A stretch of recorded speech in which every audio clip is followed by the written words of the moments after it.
Ephesians chapter 4, starting at verse 11 to 25. So Christ himself gave the apostles, the prophets, the evangelists, the pastors and teachers to equip his people for works of service, so that the body of Christ may be built up until we all reach unity in the faith and in the knowledge of the Son of God, and become mature, attaining to the whole measure of the fullness of Christ. Then we will no longer be infants, tossed back and forth by the waves, and blown here and there by every wind of teaching, and by the cunning and craftiness of people in their deceitful scheming. Instead, speaking the truth in love, we will grow to become in every respect the mature body of him who is the head, that is Christ.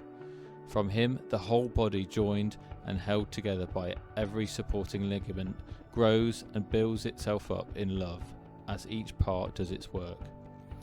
So I tell you this, and insist on it in the Lord, that you must no longer live as the Gentiles do, in the futility of their thinking. They are darkened in their understanding and separated from the life of God, because of the ignorance that is in them due to the hardening of their hearts. Having lost all sensitivity, they have given themselves over to sensuality, so as to indulge in every kind of impurity, and they are full of greed. That, however, is not the way of life you learned when you heard about Christ and were taught in him in accordance with the truth that is in Jesus.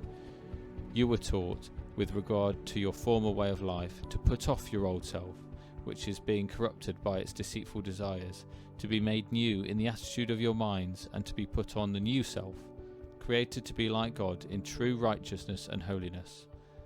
Therefore each of you must put off falsehood, and speak truthfully to your neighbour, for we are all members of one body.